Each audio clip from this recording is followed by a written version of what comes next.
بسم الله الرحمن الرحيم. هل أتى على الإنسان حين من الدهر لم يكن شيئا مذكورا إنا خلقنا الإنسان من نطفة أمشاج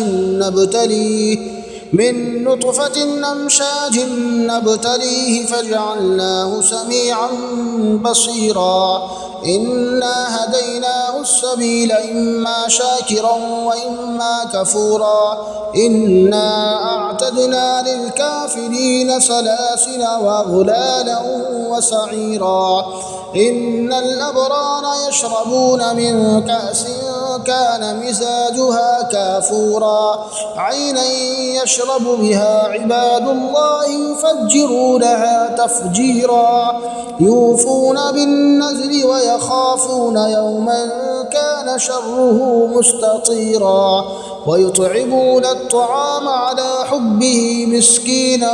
ويتيما واسيرا إنما نطعمكم لوجه الله لا نريد منكم جزاء ولا شكورا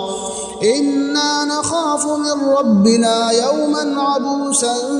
قمطريرا فوقاهم الله شر ذلك اليوم ولقاهم نضرة وسرورا وجزاهم بما صبروا جنة وحريرا متكئين فيها على الأرائك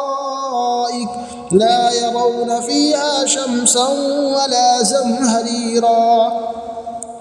ودانية عليهم ظلالها وظللت قطوفها تظليلا ويطاف عليهم بآنية من فضة وأكواب كانت قوارير من فضة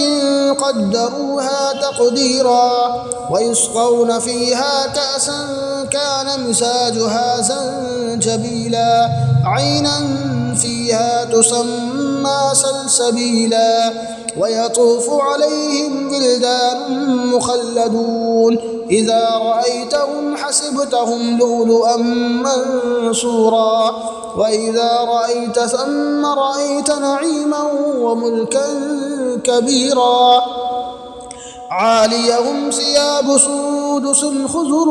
واستبرق وحلوا أساور من فضة وسقاهم ربهم شرابا طهورا إن هذا كان لكم جزاء وكان سعيكم مشكورا إنا نحن نزلنا عليك القرآن تنزيلا فاصبر لحكم ربك ولا تطع منهم آثما أو كفورا واذكر اسم ربك بكرة وأصيلا ومن الليل فاسجد له وسبحه ليلا طويلا إن هؤلاء يحبون العاجلة ويذرون وراءهم يوما ثقيلا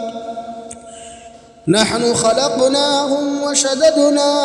أسرهم وإذا شئنا بدلنا أمثالهم تبديلا إن هذه تذكرة فمن شاء اتخذ إلى ربه سبيلا وما تشاءون إلا أن يشاء الله إن الله كان عليما حكيما يدخل من يشاء في رحمته والظالمين أعد لهم عذابا أليما.